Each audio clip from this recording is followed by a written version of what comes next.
Hello and welcome to Radio Rock Bottom. Welcome back to Radio Rock Bottom. You have tuned in and we are talking about We've tuned out.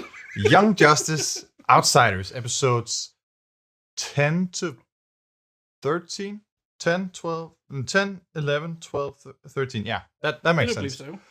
Which is the last of the episodes that are coming out here in January 2019. It's the half season, the first half season of the revival of Young Justice, and boy howdy, it's been a ride. I would like to preface this episode by saying I fucking called it, as fucking usual. Christ. I like how in the first episode we're saying, they're so good at making plot lines that go somewhere that you never expect. You never expect. You never know where it coming. You never know where they're going. You never see it coming. Nah. And then Arnold Schwarzenegger was our guest the first episode. They're just easing you into it, and then they fucking sweep the rock from under you. We had Dolph Lundgren on last time, and oh my god, yeah, that's right. Nej, stoppa. Nej, Dolph. All Let's right. not get into that again. All right, so that was fucking weird. It really went hard this time around. Like, it's yeah, me too. Yeah, I expand dong. Just yeah. Dick is in place. Dick is in place. Don't you have you have an appointment with Dick today? She did. It really is just that thing that I talked to you about the last time, like the Simpsons episode with Poochie, where Homer is designing this cartoon character, and he's like, "Oh, Poochie is super cool. He's like a surfer and a skater at the same time. He's a dog, and he's also really cool. And whenever he's off screen, everybody should ask, hey, where's Poochie?" That's Dick this season. Everybody's always asking about Dick, talking about Dick, hungering for Dick, craving Dick. The League of Shadows is kind of where we left off last time around, or was it the time before that? I don't quite recall. At one point, we left it off. We had it was now we're picking up. It was a time before the previous one. We talked about Deathstroke's role with the Shadows, or at least we theorized that Deathstroke might be the new leader of the Shadows. And as I said, I called it. He absolutely is the new leader of the Shadows. Shiva. Yep. And they're pulling both of them are pulling double duty, Shiva and Deathstroke. So not only is Deathstroke the newest charter member of the Light, he's also the leaguer of the Shadows. The leaguer of Lights. The leader of the League of Shadows, and Shiva is doubling up as sensei of the new League of Shadows, as well as being the enforcer for the Light. So, great stuff. How can you be both the light and shadow at the same time? He was dark, but also light. He was hard. He was made of metal, but had the properties of water. Mother of God. And together they had really good hair. Wait, what? It's Jontron Man and his sidekick Falcon Greased Lightning. Do you remember that? I do not. Nightshade episode of Jontron? And Claws of Hack. God, I do not. Okay. No. Anyways, so God, that spiked hard. I know it did. I intended it to. You ass. Okay, no. So I called it. We talked about Santa Prisca last time around because Santa Prisca is synonymous with Bane, of course. So they kind of did a little bit of a fake out. I mentioned that they might be doing a Bane fake out. Yeah, they absolutely did a Bane fake out by placing it on Santa Prisca. But there was this cool little thing that we that we didn't consider. And in the beginning of the episode, when Batman, Katana, and Metamorpho drop down on Santa Prisca, they drop down in the meeting hall where the big Light meeting took place in season 2. Yeah, the one where Ubu grappled out with the dead corpse of his beloved. The master will be resurrected. Where Deathstroke got his ass handed to him off screen. Yeah. Speaking of Metamorpho, though. Yeah, we'll get there. I think. Well, okay. We'll Baby get steps. there. Baby Metamorpho steps. is freaking cool, and I love him. But He's great. we were kind of off the ball. Let's just do Metamorpho now. we're we're kind of off the ball with him. Sorry. Because last time around there was a lot of talk about Stag. Yeah. But we kind of got it wrong because we expected it to be. We expected the origin of Metamorpho to be involved. Yeah, because Stag. Because of Stag. But the thing is, Metamorpho is very clearly very well established here. He is experienced and he's on an elite three-man team with Batman and Katana. Yeah, and he's definitely pulling his weight. He's pulling his weight. He's not and theirs. He's not being nannied. Literally. He's not being nannied at all. Kinda like him. So the thing is that I told you Metamorpho was fucking cool, man. Yeah, he really is. He even pulled a Hulk in Avengers. You want to know my secret, Cap? I'm always in pain. I'm always hard. Oh, He's not always hard. Sometimes he's soft, and sometimes TMI. Sometimes he's just straight gaseous. Yep. No, so the thing that we just expected Stag to be involved in this whole like light metahuman thing, but it seemed like he was kind of that has already transpired, that he might have created Metamorpho as his own metahuman enforcer, that was the point, or just for fucking experiment's sake, who knows, whatever. The thing is, I think he was doubling down on all of his metahuman failsafe shit because he was paranoid about Metamorpho coming back for him. Yeah, that seems likely. That seems very likely. Other than that, there's not really much to say about Metamorpho. He was very silent during this episode because it was a silent. It was covered up. I like the way they showcased his multitude of forms and states. Yeah. It's very cartoony. Yeah. He's kind of like to begin with, he seemed like just a stretchy character, like Elongated Man or Plastic Man. Yeah. But he's a lot more than that, which we do get to see that he can shift between different forms of matter. Yeah. As well as when the actual fighting breaks out, he gets serious. Serious. Gets so serious. Serious. Seriously, a Metamorpho is like so bad. I'll go take like a 5-minute little timeout, and then I'll come back and then be oh god, help! I can't word. Help! Someone called Trump. Say Trump. God, what's happening? Someone called Trump. He has the best words. Yes. I need to borrow some words. Jesper has been possessed by the spirit of a Swedish action movie star from the 80s. Neighbors! I must break you. I said I broke. After we recorded last time, I sent Jesper a bunch of clips from Rocky IV with Ivan Drago. He was like, did you know at one point, I think it was like in the 80s or something, he was voted like the third greatest movie villain. Really? Yeah, of the 80s or something. And you know who the two above him were? No. Number 2 was Darth Vader. Number 1 was the Emperor.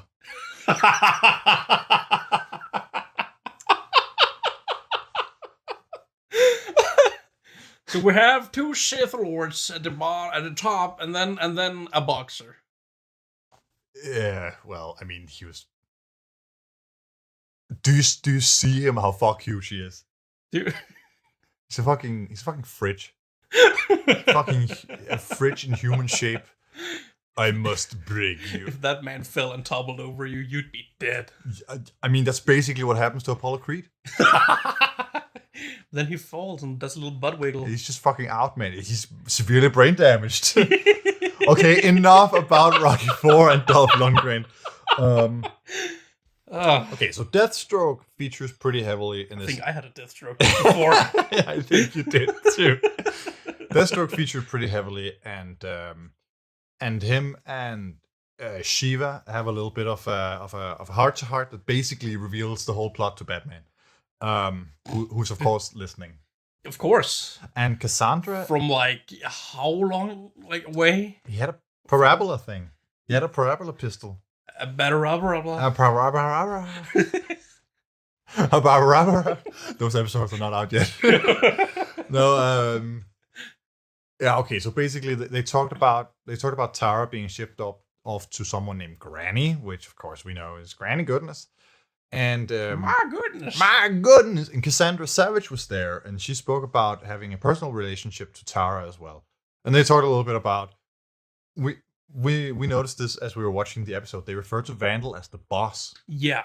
So the Light originally seemed to be a conglomeration of like equal standing. Yeah, but it appears there's a hierarchy. It definitely appears that there is a hierarchy. Of course, there's also something like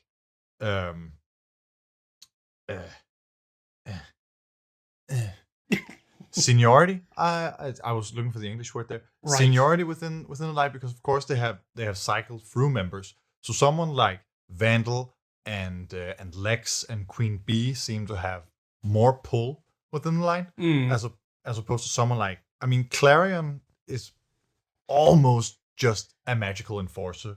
He's very independent, and when he's not, he's basically Vandal's bodyguard.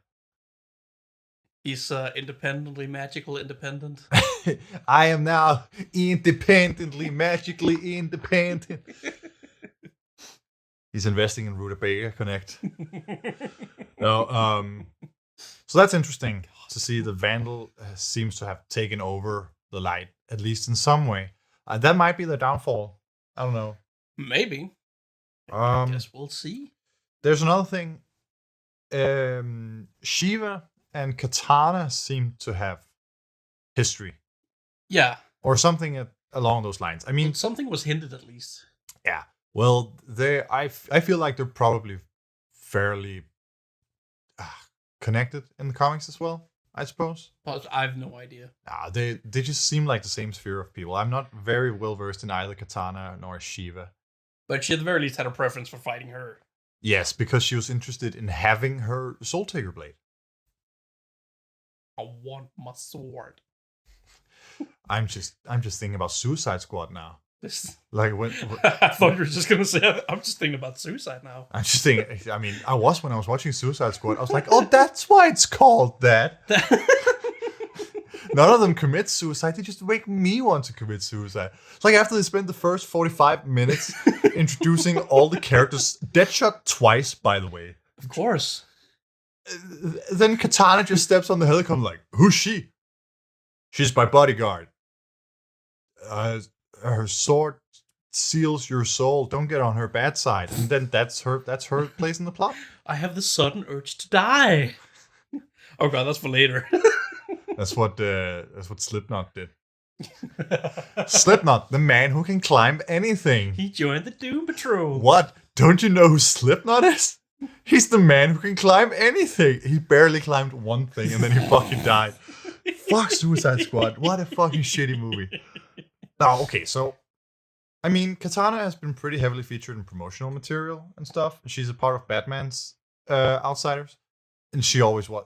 Katana and Metamorpho specifically were very stable members of the Outsiders. They were also, interestingly enough, not interestingly, for the same reason. Remember the cartoon called Beware the Batman? Not particularly. It was vastly underrated, but it kind of had Katana as a Robin type character. Like she was just Batman's protege in that show, and Metamorpho showed up a little bit later. It was just taken way before its time, and they. When was this? How long did it run? Not very long. It had one season, I think. Oh, okay. But it was pretty good, and they focused a lot on like B and C and D tier villains. Oh, there was a lot of Grant Morrison villains in there. Neat. Like they truly tried something different with Batman. It was pretty cool. Yeah, it's also nice not to see the usual run of the mill villains. Exactly. It was It was actually a very enjoyable show. If I'm gonna have to watch The Joker for the 500th time, yes, I'm gonna punch someone. Yes. Let's have Professor Pig instead. Yes, please. He's messed up when he's done like the real Grant Morrison style graphically. I honestly have no idea As what he that is. is, but I love the name. He's done like that in Arkham Knight, and he's fucking terrifying. Sweet. All right, so Bane, the large individual. Batman. Of course, we talked about the Bane fake out because of Santa Prisca, and then Bane managed to not feature at all in the episode until they were about to leave. And then he's like, Batman, nobody enters or leaves my dominion without my permission. Permission. And then Batman proceeds to list all the people, all the children who have done just that to Bane's express annoyance, which was great. And then they had a little back and forth, which very much echoes our sentiments about Bane last time. Yeah, pretty much. I feel like that's we talked about Bane being compelling as a cerebral villain and not as a big roided out big brawny brute. And he just straight out states this time around that Venom is a crutch. Yeah, exactly. No Venom. And he managed to actually also pretty much fight Batman on even ground. So beat him. That was pretty dope. And then fucking Metamorpho just ruined everybody's fights. He was great. He's so good. And that's mostly what happened in that episode, actually. Yeah, that was mostly just getting the intel. Yeah. So that was pretty important. Did nothing else really happen? I can't remember a B plot for this episode right now. Shit. There must have been. There's gotta be something. Yeah. Well, I guess I was just. Oh, this was the thing with the high school. This was just Brion. No, this was not the high school yet. They get enrolled. Oh yeah, okay. So Halo, Artemis, Jade was there as well. Artemis enrolls Forger and Violet in high school, and they have a little bit of a talk about what Violet's name is to be. Artemis offers her Croc, but it's kind of a shit name. And so Will says you can use Harper, and that's fun and cool and stuff. And then Jade lurks around in the bushes and is like, no, I don't want a mommy. I don't want a mommy. And Will's like, no, you got a mommy or else you'll be your dad. I mean, that's what I inferred anyway. And then she's like, you're wrong. I don't want to be a mommy. And that was the B plot for that episode, basically. Jade, Cheshire. Yeah. I mean, we also had the ending with being introduced to Victor. Oh, yes. Victor. Telling his dad, my big game, come see my game. And dad says, yeah, I'll be there. And says, no, for real, be there. And dad says, yeah, I'll be there. But I'm a black dad. And of course he's not there. Because why would he? Yeah. So Victor Stone, I mean, he's been heavily featured and pushed and marketed in the comics ever since 2011, actually. That's where the New 52 started, where he was a founding member of the Justice League. Right. To many people's chagrin, because they kind of butchered everything that's compelling about the character. He used to just be a dude who was in a sports dude who was in a terrible accident. His father rebuilt him, and then he resented the world for being, but still his father had the technology. He rebuilt him. Yeah, and so he learned to just have a brighter outlook, and he was basically the big brother of every team he was ever on. But he did have a lot of complexes about being a cyborg, and they just as one might have. Totally understandable. But they just cranked that up to 11, as you might have seen in the Justice League movie, where he's also like, there's a language in my brain that I don't understand. It's Chinese. Father, I have issues. I'm gonna go shoot a missile at Superman. In Justice League, it was just a mother box, but like the Justice League movie kind of merged the mother box with the father box concept. I honestly don't remember. And it was just kind of weird. So there were 3 mother boxes, and they were apparently instrumental for Apocalyptian forces to terraform a planet into being a new apocalypse, basically. So what Steppenwolf tried to do in the Justice League movie was Oh shit, he was there. Yeah, was merge God. the three mother boxes that were on Earth, and when that was done, That's what they were. Yeah, those were all mother boxes. He calls them mother all the time. Right. They are mother boxes, and that movie is just like one big haze to me. Okay, I've seen it a couple times. I don't hate it. I don't remember anything. No, so the thing is, in the New 52 origin for... I had to go take a piss during the movie. That's all I remember, really. I love when you do that. It's just the best. Especially in the cinema. Exactly. We have a little bit of history there. Yeah. You can ask about it if you want. I'm not going to tell the story. I think we're going to be pressed for time this episode. So, in the New 52 origin, Victor was kind of merged with a mother box. And so it gave him all of the capabilities that a mother box has, like opening boom tubes, integrating with other types of technology and stuff like that. He was basically just techno wizard, and it was really fucking boring. He just ended up being the Justice League's their plane. Basically, it's like hop on the cyborg bus. Yeah, just I'm gonna boom tube you everywhere because that's what I do now. And that wasn't very compelling. And then you have him emoing up the place in Justice League. Great. But as we see in Batman vs Superman, he's not merged with the mother box. It just we don't even see anything. He's just like in pieces, and his dad has stripped him to a chain link fence, like what's left of him, and then he's like, "Here you go, mother box. Look at my chain link son. Look at my chain link fence son that I have created. Don't you think he is neat?" And then the mother box like, and bam, he's cyborg. Boom, just like that. Yeah. So that's booyah. So booyah. Which is, of course, his catchphrase. No, so there was a lot of... So that was the ending of that episode. Yeah, I mean, it was... People have been kind of dreading Cyborg. He's just not been very compelling for a long while. Here we are, though, with this episode where... So Dr. Stone, Victor's father, was examining...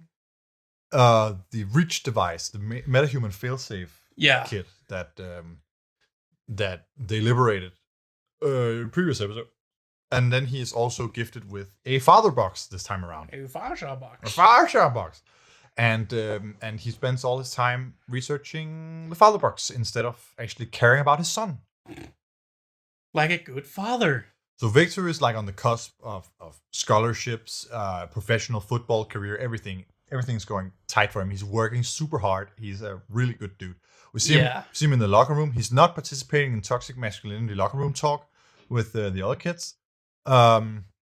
There's a kid, a vaguely Hispanic sounding kid named Cisco in there.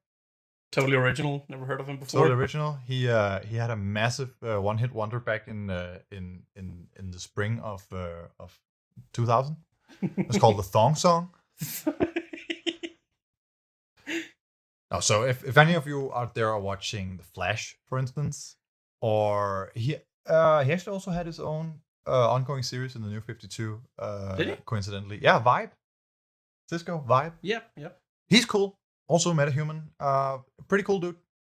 Altogether, it's they have this all-around neat guy. They have this neat little way of integrating fringe characters here and there, just mentioning them or showing them before they are relevant to the plot, and then you can be like, oh, they did it with Steph in season 2, for instance, where she was among the kids being kidnapped. Stephanie Brown, spoiler, and now she's a cornerstone of Tim's team. But we only really know 3 things about him so far. I mean, how he looks, his name, and that he want to bang Satana. Sarah. No, Satana. Satana, yeah. Who don't? She is delightful.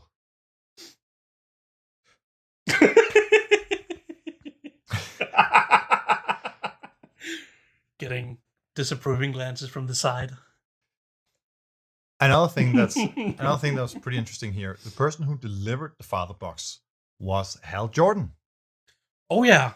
Hal Jordan, of course, being Earth's first Green Lantern, and Young Justice has been. Oh, I forgot to mention this the last time around because we saw Rewind.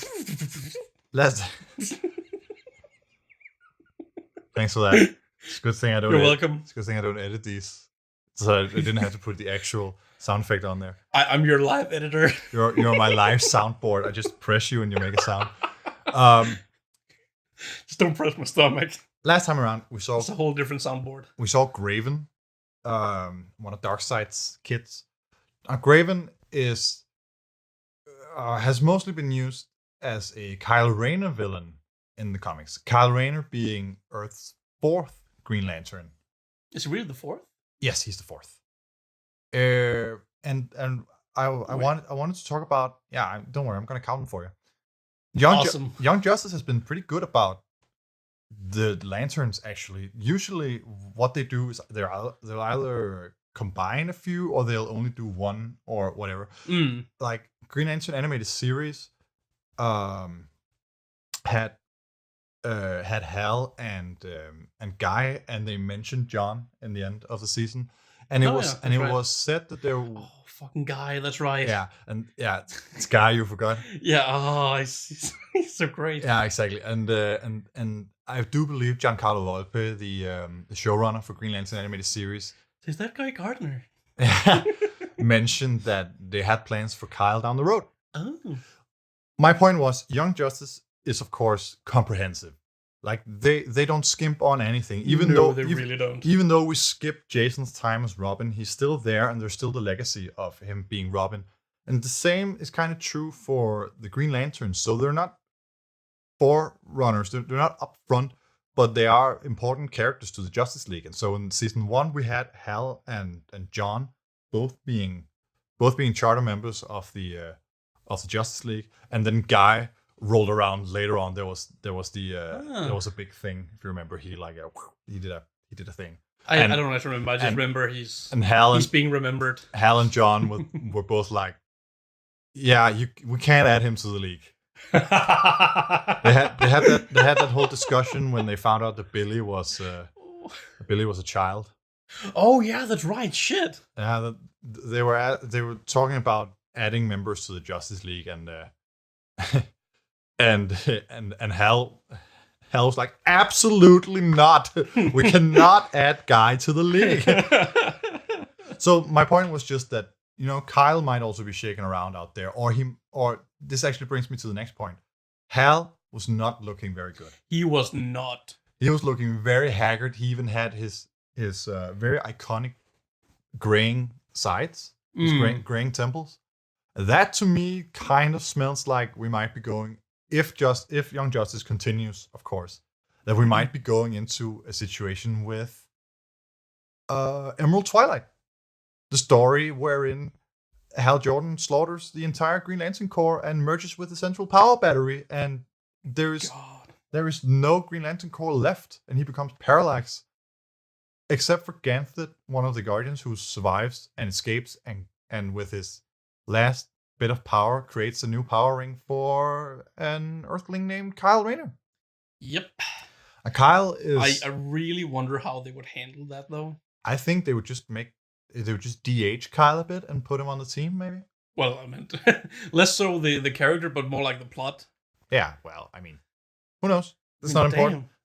Maybe that's not important, but it's interesting to note that Hal has gone through this progression in his design. Yeah, it's interesting to see. Like we've talked about this at length, that like the stories that there are stories that take place that we don't see in the world, but that we know from adjacent media. Yes, exactly. And that's why these thoughts can even be entertained, because normally you'd be like, oh, Hal's getting old. But no, there's there's context to this specific look for Hal. Yeah, that's cool. I like that a lot.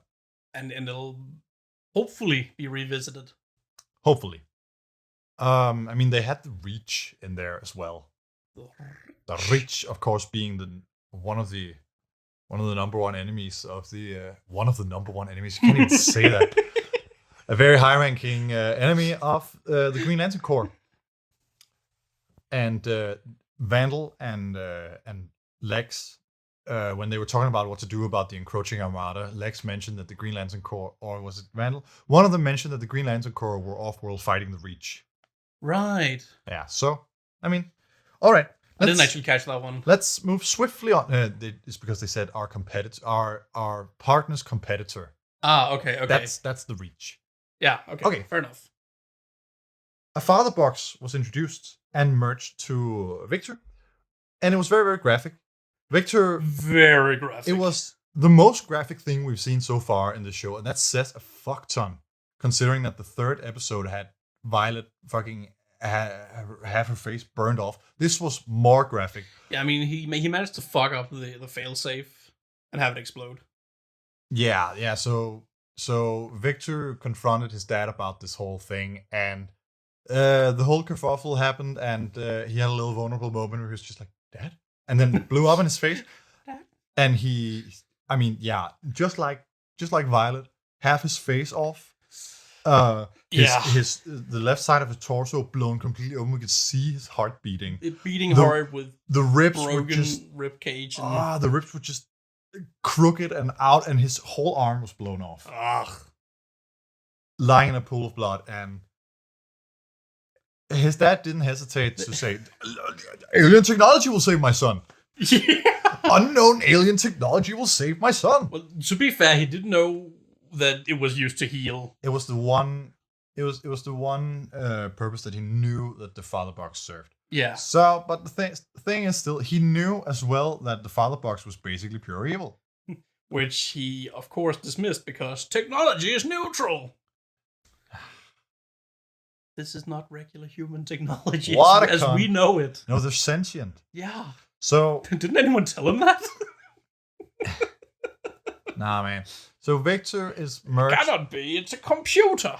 Victor is merged with the father box. He goes on a murderous, he tries to murderous intent, anyway, and he tries to kill his father. Violet, meanwhile, in school, starts feeling really bad because we have theorized that she was a mother box spirit in a human body. And for a long time now. We've just kind of been leaving it alone because... And what was it I said in the first episode? We just need her to open a boom tube, then everything will be affirmed. And she opens a boom tube and steps out right into the room where Victor is having his little rampage. And she proceeds to calm him down, cure him. Cleanse him. Cleanse. That's the word they use. Cleanse. Just give him a good cleansing. And she's like, "My job is done here." And she opens another boom tube. Like, "I'm going to go back. Bye." And Victor's like, "Can I go with you?" And she's like, "I guess." And that's what happens. And now Victor's hanging out with the group. And well, in broad strokes at least. But yeah, so every once in a while, the father box resurfaces. And it's Sphere freaked out. The father box called Violet an abomination. Yeah. And basically this thing sort of carries on until Violet manages to actually cleanse him. After he goes a couple episodes later, he goes on a full like Terminator style spree through the house, and her powers are activated because of teenage hormones. Deactivated because of teenage hormones. And like he does the whole "here's Johnny" thing through the door and like yep. Single red eye and just need to do. I told you Arnold Schwarzenegger was on the show. God. He was hiding inside a black man all along. Whoa. Schwarz means black in German. So that's... A nagger means... I don't know, man. I don't know where I'm going. Where we've been going with this? I don't know where I'm going with that. In school... Here's Johnny. Fred Burke. So Violet and Forager go to school. They go to high school in Happy Harbor. Satana has made a necklace that allows Forager to appear human, and Violet has given him the name Fred Buck with 2 G's, which he takes very literally. Yes, Fred Buck with 2 G's. Thanks you for this opportunity.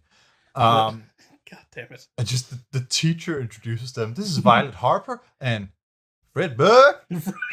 It's like, Just we're talking about the voice director. Like, I'm sorry, can you black it up a little bit? Can you just crank it up to 11? It's probably what happened there. Just for that one line. Can you black it up? She had 2 lines, and the one was like, Fred Burke! Back!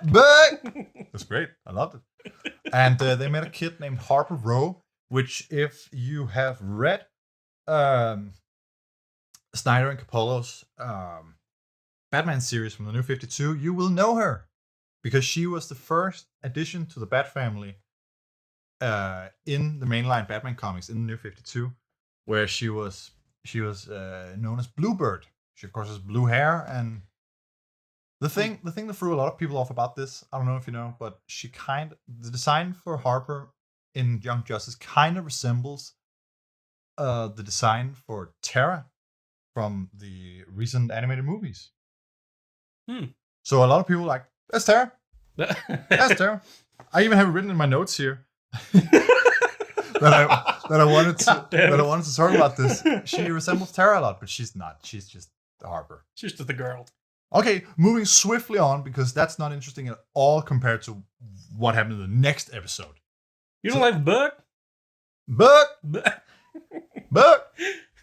God, I love that so much. So the next episode featured Garfield heavily. He ate some lasagna. He hates Mondays. Yeah. No, he turned orange instead of green, and Garfield Logan, Beast Boy. We talked about him briefly earlier because he has been featured briefly. Yeah. He's kind of had this presence throughout all of the seasons where he wasn't the main character, but he has been there for the whole thing. Cameos. He was a little child in the first season. He had his whole awakening there. Second season, he's a member of the team. They consider McGann his sister, everything, and we learn very little about the whole tragedy that leads up to his mom Marie dying. It's shown in the comics, the companion comics to Young Justice specifically. Oh. Yeah, Queen Bee gave her a mental command, and she. Yeah. So it's literally what happened. The thing that's interesting here is, so Gretchen Good, Granny Goodness, runs the whole thing, and a nice old lady. She very specifically says that nothing happens in Good World without her say so. And so there's a lot to unpack in this episode. So the show, the show that Garfield stars in, the Star Trek's ripoff, yeah, he stars in it with his mother's co-star from Hello Megan. Mm-hmm. The guy who was inspiration for the name Connor. And he's also Garfield's godfather. His godfather. And so this is where it gets a little bit hairy. So Garfield's legal guardian right now is a dude he calls Mento. Yeah. Who has claimed he's claimed guardianship of him because he used to be with Garfield's mother's best friend, Rita. Wasn't that how they knew each other?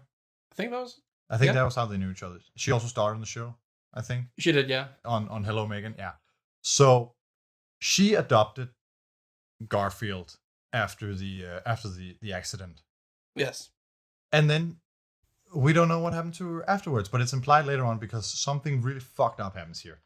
So Garfield puts on the good VR goggles. It's the first time he's tried them. As he does so, something injects him from the goggles in his brain. Got a massive acid drop. And he proceeds to want to go to a certain location in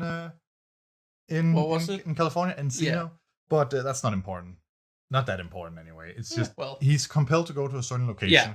The goggles fry out and he faints.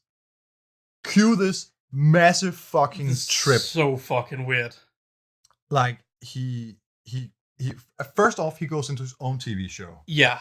Because he's been playing himself in the good VR goggles. That sounds his own game. So terrible. No, so he first goes into his own TV series where the holograms of the dead from the team the memorial hologram. So Ted Kord, Tula, Kid Flash, Wally, yeah, and Jason are there, and they're getting zapped one by one, dead. And all the while, Wally is just Wally remains. Wally's talking to him, and we see Wally's death scene on the screen and everything. It's just we see Artemis bawling her eyes out. It's just everything's fucking awful, and it. Then he runs off. This monkey chasing a monkey. This monkey thing that, if you remember, like has also been a thing. Chase the monkey. Yeah, with the VR goggles. With the VR goggles, yeah. So this is just the actual green monkey thing that he's sort of always been connected to. Runs off. It has the voice of Wally, and they go into this. Is it now that they go into Doom Patrol? Yeah, it is. It is. The Doom Patrol go. So they go into a show. A Doom Patrol go. It's hard. Yeah. It's hard to really describe how fucked up, how weird this is, because it's a 1-to-1 spoof of Teen Titans Go. Completely. I mean, the way, the style, and it's just everything. The art style. It's the original voice cast from Teen Titans as well, just voicing the Doom Patrol members. Yeah. And of course, if you know Garfield from the comics, his original appearance was in Doom Patrol. That's a whole thing. So fucked up. And they're in there, and this is where we get this whole, like, a lot of it is implied, but I feel like, why would the implication be there if it wasn't the actual thing? Yeah. So there's this impending sense of doom over the whole thing, basically. Like Rita. Yeah. Rita shows up. She's voiced by Hinton Walsh, who of course voices Starfire in Teen Titans. And she's his mother, and she's very, she's his stepmother. Yeah. She's very loving towards him and everything. The rest they talk about his dead mother a bit. Yeah, now that your mother is dead, now I am your mother. Blah blah blah. It's all very dumbed down. Like it's all very very happy-go-lucky. Yeah, but the theme is so dark. Morbid. It's so fucking dark. And then the rest of the Doom Patrol shows up as well, with the Chief voiced by Scott Manville, Robin. Robot Man voiced by Carrie Payton. He even says "Booyah!" Yeah. And Negative Woman voiced by Tara Strong, like Raven. And then you have Mento, also voiced by Scott Manville. And you have this whole thing where it's like, now we gotta go off and die on a mission. Like let's spell it out. D-I-E. They sing theme tunes and everything. Don't know what you expected. It's right there in our name and shit. And just, they do this. Let's spell out D-I-E, D-I-E, D-I-E. Let's go die. And just Carrie Payton. We're just so happy about it. Carrie Payton's voice from off screen. Just, oh yeah, we're not going to make it. So to me, this whole thing implies that the Doom Patrol was an actual thing. Yeah. Oh yeah, and of course, Mento chickens out. He even says, like, the Doom Patrol Go version of him even says so specifically, I'm chickening out. How else would I lay low for a couple of years and then come back, resurface and claim guardianship of you and use you for money and fame? Yeah, but that would also explain why he has this relationship with Mento. Yeah, Mento specifically does not want Garfield to call him Mento. No. And they're not fond of each other. Not at all. And that's it for the Doom Patrol Go part of it. It's so messed up. It's Megan shows up as well, and it's just everything. Wow, man, it's so weird. So she had a purpose there though. Oh yeah, but no, but like in Go, she shows up. As well. That one, yeah. I thought you meant Megan. Oh yeah, but also also okay. Megan. Yeah, they had a whole Hello Megan. They had a whole Hello Megan thing. It's like, you're not in this episode. And who is this kid?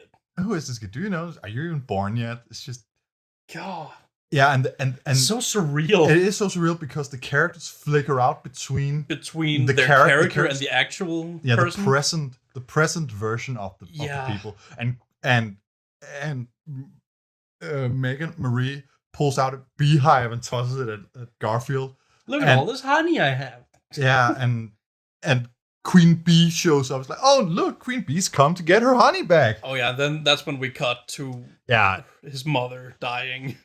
Yeah.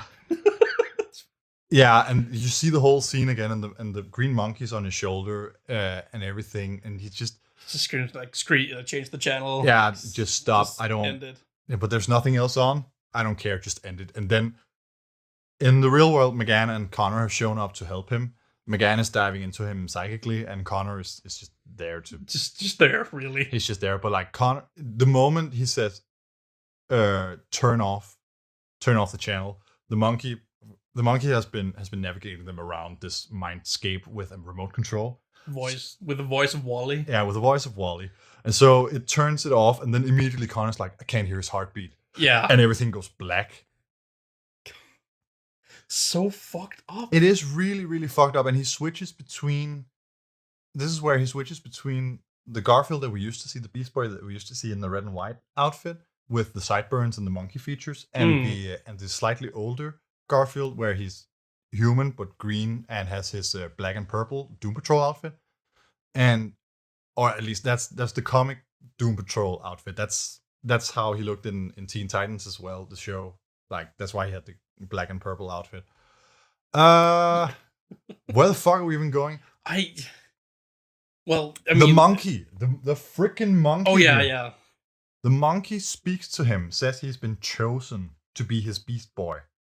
It even says that it's the monkey god, and it speaks of magic and stuff. And then Garfield's like, what are you talking about? I received a blood transfusion of Martian blood. That's why I am Beast Boy. And he's like, yeah, sure, that helped. That might have helped. But haven't you ever wondered why you can only change into animals? And have you heard about the law of conservation of mass? And so, yeah. To me, this is like, we're headed into a freaking the red territory now. We're headed into Life Web. We're headed into Animal Man shit here. So Garfield has been chosen to be this. It's basically like the animal totems in Marvel, wherein Spider-Man is the spider totem. It's kind of like in the same way that the Vixen operates. You know, she has her animal totem as well. Yeah. So there's something going on with Beast Boy, definitely, and I do feel like we're gonna see probably much more of him. I do feel like after this, he's probably gonna come back into the fold of the team. Yeah, I would think so. So basically, he solves himself out, and Megan is only there to show him the way out. Basically. Yeah. But and then when he wakes up, he's like, it's Granny. Yeah. She's evil. So they're onto the goggles immediately, and to me, like they even glowed red with very similar apocalyptic designs. Yeah. And everything. So for me, it's like, I called it. So, in the next episode, we also learn that the goggles right now their purpose is to test for metahumans. Yes. Their purpose is to test for metahumans, so they're safe for regular people to use. It was because Garfield is a metahuman that he got the mental command. So this explains how they have been gathering up all these kid metas. Yeah, not just because the goggles finding them off the streets. Yeah, because the goggles are so widespread. Everyone uses them. And then they're compelled to go to a certain location where they're scooped up and sent off and have their metagenes activated, and then they're being used for God knows what. So that's covered. And then our Dick's Outsider team and Superboy. Yeah. Minus Violet. Violet has to stay with Vic. And that's where the whole showdown in the house happens. That's where Vic goes Terminator, but whatever. So they find this metahuman fight club in Greater Bialia, because it always comes back to fucking Greater Bialia. Yep. So it's actually pretty funny. Yeah. Keep going back there. And it's also, we talked about how, well, obviously the team of Simon, Icicle Jr., the Terror Twins, Devastation, Mammoth, and Shimmer. Yeah, those old friends. Of course, they show up in Greater Bialia, and they didn't bring Miss Martian. Yeah. So they're super vulnerable to Simon, but they're super boned. Luckily, they have Jeff. Thank fuck. Thank fuck for Jeff. Thank fuck they had some black lightning. Okay, so they find this metahuman fight club where Tara is. We mentioned earlier that Tara had been shipped off to Granny, and Granny is, of course, at the helm of all of this shit, and whatever. So there's this metahuman. It works like an auction. So they had these and masks that kind of resemble the Court of Owls, but that's a whole other thing. Yeah, that's a bit weird. It works as an auction. So you have these fights where metahuman teenagers duke it out. They are, of course, also mind controlled. Or at least their actions are controlled. Like the metahuman children we've seen so far. So they duke it out, and then the spectators can bid on them to have their own metahuman soldiers and forces, whatever they want. But I mean, it makes good sense. You get to showcase what they can Mexico do. sense? Mexico sense? Mexico sense. My Mexico sense is tinkling. Ese is a wall.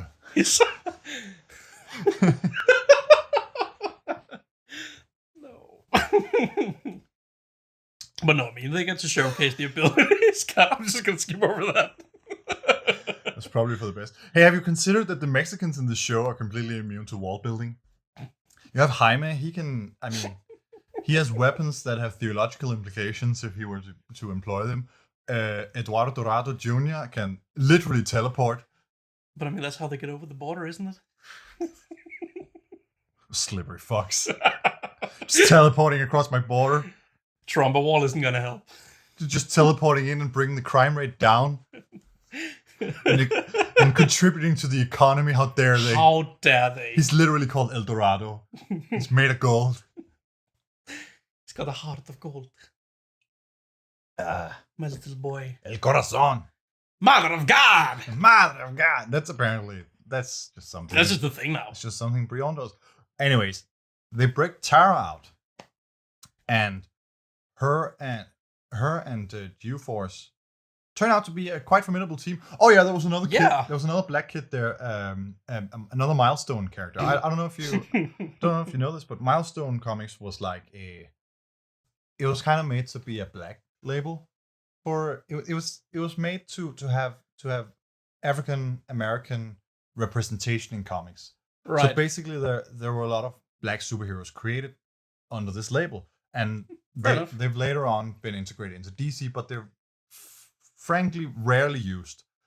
Greg Weisman has not hesitated to use Milestone characters in the past. Rocket and Icon, who of course featured around the tail end of season 1. Right, yeah. Are Milestone characters. Hardware, that we saw briefly in the first episode of this season, is a Milestone character. Static is a Milestone character. Who? Static. Who was that again? Virgil. Black Lightning's oh right, protege, yeah. Fucking trash can lid. Oh shit, yeah. And this guy, Holocaust, he's called. I like how I saw some comments online that was like, I don't know how I feel about a black comic book character called Holocaust. And then someone was like, yeah, but they also have a black kid called Amistad, which is called the name of one of the ships that ferried slaves from Africa to North America.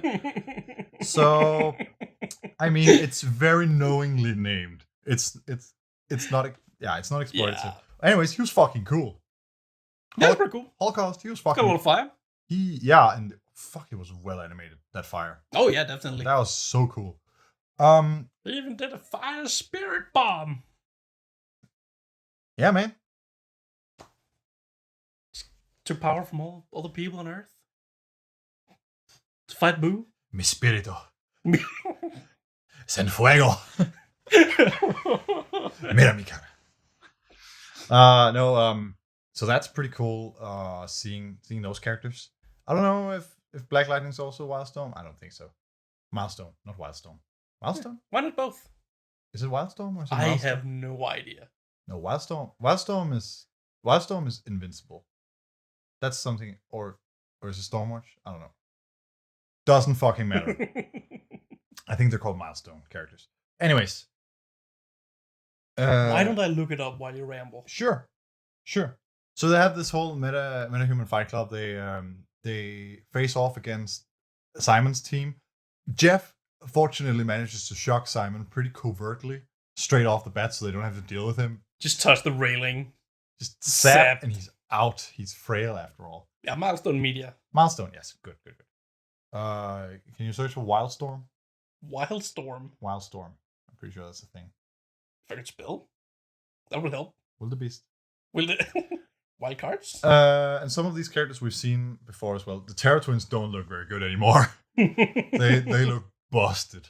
Yeah. Icicle sports a chin strap now, and him and Connor have Icicle keeps saying there's bad blood for Connor stealing Miss Martian back in season 1, even though he didn't even know it was Miss Martian. Yeah, Wildstorm. Wildstorm was also a thing. Oh, Jim Lee. Yeah, Stormwatch. Yeah, Jim Lee, Stormwatch. I was right on the money. Gimli. Jim Lee was the main character designer for the New 52. Oh. So he's responsible for removing the underpants of Batman and Superman and giving lines to every costume in the fucking world. I'm okay with the whole removing of underpants. Yeah, but Superman's costume suffered in every context. Like it gave him like the high collar as well, and like a solid red belt, and it wasn't very good. I didn't like that costume a lot. He looked like an alien overlord and not a working class hero. But he is an alien overlord. No, only in Injustice. He's the Ubermensch. In some incarnations, he is. Yeah. Great comrade Superman. No, Icicle insists there's bad blood between him and Superboy, even though he didn't know it was Miss Martian. That moment was great. It's actually fucking great and hilarious because Superboy was like, "Oh, I actually have to thank you for bringing us together." And we're actually engaged. And Icicle gets genuinely happy and excited. Dude, that's awesome! Congratulations! Why did they just keep duking it out? And he's also like, that means there's hope for someone like me as well. It's like, by just forming this huge Iceland, still just tossing it at him like. That's just buddies talking together while fighting to the death. We spoke briefly about Icicle earlier on one of the podcasts as well. How he's basically pretty underestimated considering he's an ice meta. Yeah. As a lot of the ice villains are tech based, but him and Killer Frost, for instance, I mean, whatever. He's cool. I like him. Yeah, he's fucking cool. Icicle, yeah, it's not even meant to be a pun. He's just nice. He's dope. Yeah. And that whole little moment was fucking amazing. I mean, I also love the episodes with them in the prison. Yeah, it's great. So good. I love how we got to see Icicle Senior as well. Yeah, exactly. He was not fucking around. Oh no. Yeah, and that actually brings us to our final point of conversation here. That you're about to kick me out. Yes, go away. I have to play Spider-Man. This is too much DC for one day. I could also just play some Arkham Knight or as the background footage. Oh, yeah. I did consider that. That might actually make a bit more sense, wouldn't it? Okay, I'll just do that. I did Platinum Spider-Man after all, so as you saw in last episode, if you were actually watching the screen. Anyways, Tara Markov was very happy to be rescued. She was very apologetic. She was very happy to be where she was. She was happy to be rescued. Happy to be reunited. She was just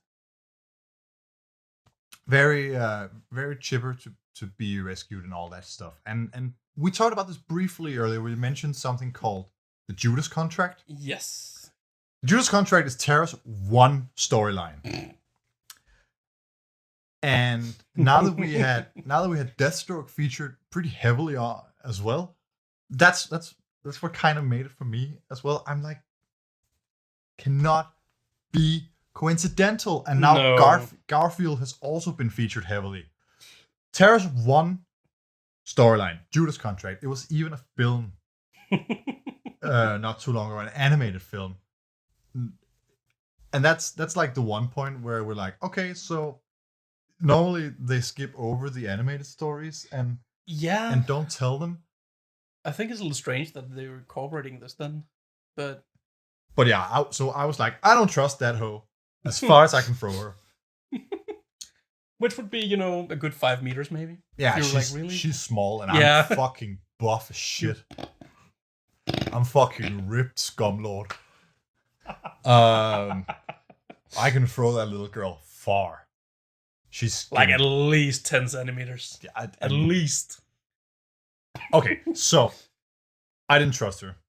She was yeah. All right. So she had her whole reunion. My reunion. She had her whole reunion with Brion and with Dr. Jace and everything. But yeah, it was too easy, too happy. Yeah. And then she goes and then she reveals goes, it. Then she goes off and texts Deathstroke. To us, at least. Then she goes off and texts Deathstroke. And that's where we are. She says, I'm in. Like fucking hacker man. I'm in. I hacked the database. And just as sure Infiltration complete. Just as sure as Forager is fucking the bioship. She was also in a sexual relationship with Deathstroke in the storyline. Oh, lovely. Yeah, that's one of the things he was using to control her. Made her think he loved her. Okay. And she was like 14. I was gonna ask, how old was she? Yeah, 14. So to me, it's pretty. Oh yeah, there was actually one more thing that we needed to talk about because this is actually a prediction. We haven't had a lot of predictions in the previous couple episodes. Just a lot of calls. Just a lot of calls and like furthering of these things. So we have all these things that are definitely fucking confirmed. What seems to be where they're going now is that they're actually we did talk briefly about the Teen Titans vibe we're getting. Yeah. It does seem like they're doing the new Teen Titans now. They have Cyborg, they have Garfield is probably coming back, they have Terra now. And the final episode of this season is called Nevermore. Yep. And Nevermore is, of course, I mean, if you know your literature, you know Edgar Allan Poe, Quoth the Raven, Nevermore. Yep. The Raven. I mean, it could be possible. And I mean, you can pull in Starfire like easily, what with all the off-world conflict that's going on right now. You can pull What do you think her first line's gonna be? Red Book? Fred Buck? Might be in the live show. Fred Buck might be in the live show. No, I mean the quote. That level of blackness. Oh, you mean because she's black, yes, she's black in the show? Yeah, you know, it's interesting that they're doing this. You know, there's also Doom Patrol show coming. The Doom Patrol, the Doom Patrol is featured in one of the episodes of the live action Titan show, I do believe. But they're doing it in a way where Cyborg is a part of the Doom Patrol. Okay. It's like, what the fuck is the point of Cyborg in the Doom Patrol when you have Robot Man? Well, that's the thing I've been asking myself a lot regarding all the live shows, really. What the fuck's the point? What the fuck is the point? Why? All the live shows. Just all of them, really. I can't go more than 3 seasons and then I just fucking quit them. I can't. I just can't. Yeah. God. I guess I'm just a sucker for punishment in that way. Yeah. I haven't caught up with Flash after the winter break. But this season is also, there's good parts of it and then there's just what parts of it. But I like Ralph. I like my elongated man. He's cool. He's dope. I've just had enough. I like my Cisco. He's cool. I got as far as Savitar and then I just Savitar is a piping hot mess. It's a dumpster fire. It's terrible and it didn't go anywhere and it's fucking dumb. And I cannot believe that they managed to do worse than Zoom. And they did. And then there's Arrow. Arrow is good. I can't. I won't. I refuse. I will go so far as to say that everything after season 7, 4, off the island. Hey, it's been a long time since they were on the island. I'm not even gonna. It's gonna come back at some point. No, it's gonna. The funny thing was last season. But what then was beneath the island? It was another island, but it was upside down. But then we have covered all the years. How could you possibly be there? Well, I went back in time. No, what they actually did when they ran out of years on the island, then they actually flashback to things that were happening during season 1 between episodes. Oh no! That was actually pretty enjoyable. No. And now they're doing flash forwards. Can we stop with that? Into the future. Oh, I like Arrow. I refuse. I actually do like Arrow a lot, but I hate. But that's also because I'm so far removed from it that it doesn't really mean anything to me anymore. I just realized every time I watch an episode, like I'm in for a bad time. Eventually, just like nope, no more. I can't. I just actually really like Stephen Amell, the guy who plays Oliver. Yeah. I really like him, and it's just he's all right. I'm so torn between seeing the pain in his eyes when he's forced to act something that's terrible, and seeing the joy in his eyes when he gets to act something that he enjoys. Yeah, but it's just the true pain in his eyes. It breaks my heart. But it's also puppy dog eyes. It's also entertaining. I will not sit through 40 minutes of bullshit anymore. And I have had it. And with that, we will leave you this. And yet I am too tired for revolution. Yeah, that's the millennial spirit. We're fed up with shit, but we can't do anything about it. Just don't have the energy. No, thank you very much for listening to these 4 episodes of this podcast. Yeah, we will go on a break now with this podcast because we're just gonna go lie down on the floor, really. Because of course, Young Justice is on a break now until June. We might do a little podcast here and there about other things, but there will be no regular schedule from now on. Please be sure to comment down below what you think of a podcast of this format. And it's new and exciting and strange. It is really, really weird because we're just watching the waveform go by as we're talking. And your computer background is switching like once every like 10 years when the stars align. Yeah, I mean, it is weird. Yeah. But it's also fun. Fredberg! Fredberg! So we'll see you on Fredberg next time, and maybe I'll actually put out some episodes of Rock Bottom. Maybe. Nah. It's not like we have a giant backlog or anything. Let's not get ahead of ourselves here. Thank you very much for listening to us. Babylon. Babylon. The ancient tree of Babylon. Doesn't make any sense. The walls of Babylon. Naboo of Babylon. I can't wait to see where they're going with. If they're doing anything with Naboo. They have to resolve the Naboo plotline at some point. It's gotta be something. It's gotta be. Father.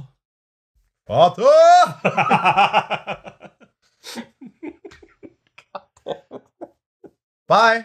Bye.